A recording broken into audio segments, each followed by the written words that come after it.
बागेश्वर धाम के पीठाधीश्वर पंडित धीरेन्द्र कृष्ण शास्त्री सनातन हिंदू एकता यात्रा के माध्यम से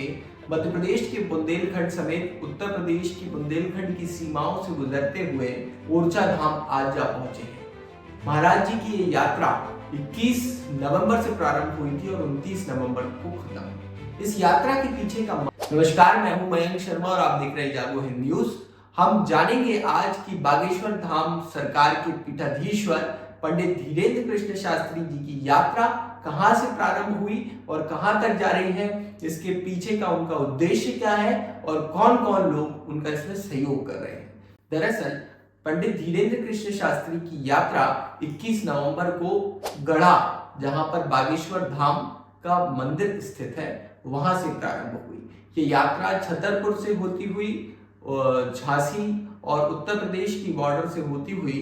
इसके पश्चात निमाड़ी और निमाड़ी के बाद राम राजा सरकार ओरछा में आज 29 नवंबर को समाप्त हुई। इस पूरी यात्रा के दौरान बागेश्वर धाम सरकार के पीठाधीश्वर पंडित धीरेन्द्र कृष्ण शास्त्री के साथ चाहे राजनीतिक लोग हों जो भारतीय जनता पार्टी से भी जुड़े हों, चाहे उसमें छतरपुर के स्थानीय विधायक राजेश शुक्ला हों या फिर अरविंद पटेरिया हो, पूर्व विधायक प्रद्युमन सिंह लोधी हो, वहां के पूर्व विधायक और उनके पूर्व संरक्षक और बड़े नेता माने जाने वाले बच्चन चतुर्वेदी हो, और उनके साथ साथ पूर्व मुख्यमंत्री दिग्विजय सिंह के सुपुत्र और उनके खास भक्त माने जाने वाले जयवर्धन सिंह हो, वो तमाम लोग जो विभिन्न राजनीतिक दलों से ताल्लुकात रखते हैं, वो इस यात्रा में सम्मिलित हुए। और इस यात्रा में मध्य प्रदेश सरकार के दर्जन भर से ज्यादा मंत्री, जिनमें दिलीप अहिरवार, विश्वास कैलाश सारंग,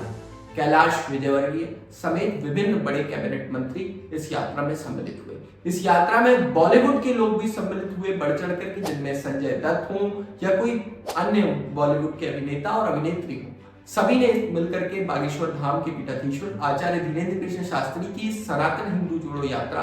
का समर्थन किया। इस सनातन हिंदू एकता यात्रा का समर्थन किया और ये यात्रा ऐतिहासिक यात्रा बनकर के उभरी है। इस यात्रा के पीछे की यदि हम मकसद की बात करें तो इसका सबसे पहला मकसद है कि सनातन धर्म में जो विभिन्न जातियां, जिनमें सनातन धर्म बटा हुआ है, उन विभिन्न जातियों में एकता लाना। बागेश्वर धाम के पीठाधीश्वर महाराज आचार्य धीरेन्द्र कृष्ण शास्त्री के अनुसार इनमें एकता ला करके वे हिंदुस्तान के भीतर देश के लोकतंत्र को मजबूती देकर के हिंदू राष्ट्र की स्थापना के लिए ये यात्रा, लगभग लाखों लोग श्रद्धालु और भक्तगण सम्मिलित हुए और जगह जगह इस यात्रा का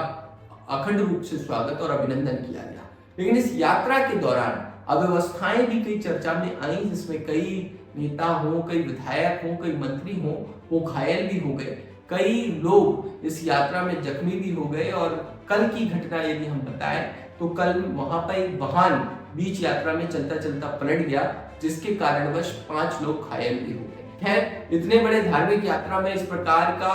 दुर्भाग्यपूर्ण दुर्घटना होना स्वाभाविक है, परंतु कहीं ना कहीं प्रशासन उन नेताओं का या फिर उन वीवीआईपीस का ध्यान उस ढंग से नहीं रख पाते जिस ढंग से प्रधानमंत्री, मुख्यमंत्री या फिर अन्य व्यक्तियों के जो कार्यक्रम होते हैं उसमें जिस तरीके का अनुशासन होता है, कहीं ना कहीं उस अनुशासन का अभाव इस यात्रा में देखने को मिला। हम उनको हार्दिक शुभकामनाएं और बधाई प्रेषित करते हैं। इसी के साथ आप देखते रहिए जागो हिंद।